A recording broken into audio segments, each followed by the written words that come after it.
सलाम साथियों, आऊं तव्हांजी होस्ट अलीज़ा।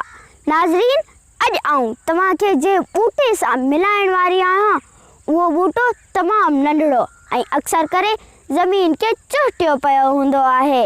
हीउ ॿूटो अक्सर करे ज़रखेज़ पकियल ऐं वारियासी ज़मीन में थिए थो। हिन जा पन बिल्कुलु नंढड़ा, लॻभॻि 1 सेंटीमीटर जेतिरा हूंदा आहिनि।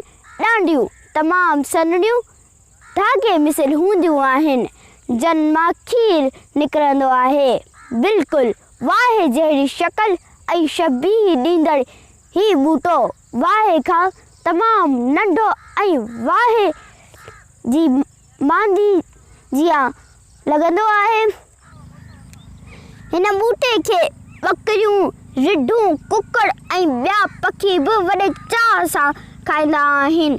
ॿकरियूं त अक्सर करे गोॾा खोड़े ज़मीन तां हिन खे पयूं चटींदियूं आहिनि। हिन ॿूटे खे ॾिसण लाइ असांखे कैमरा ज़मीन जे तमामु वेझो करणी पवंदी।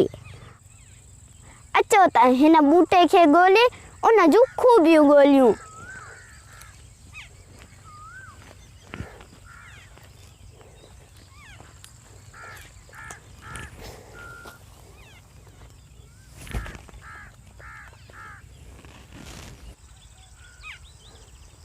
इजो ही आहे ॿूटो जंहिंखे खीरल, पटखीरल या खीरणी बि चवंदा आहिनि।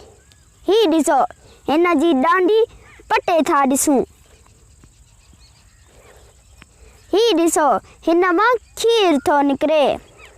उन करे ई हिन खे उहो नालो मिलियो आहे, खीरण। अक्सर करे ज़मीन ते वल जीअं पखड़ियल हूंदी आहे।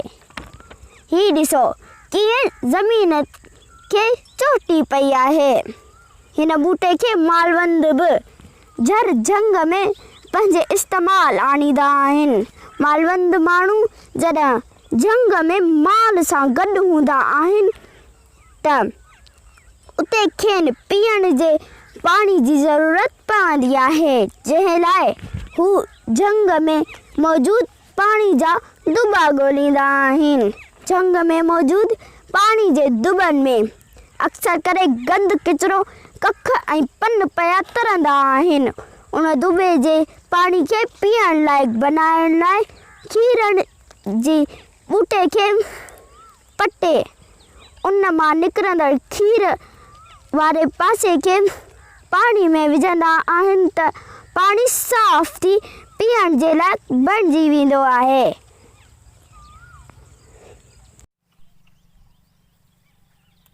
ही ॾिसो, हिन मां खीर निकिरे थो। हाणे असां हिन खीर वारो पासो हिन पाणी जे दुॿे में विझंदासीं त हिन दुॿे मां हर को किचिरो साफ़ थी वेंदो।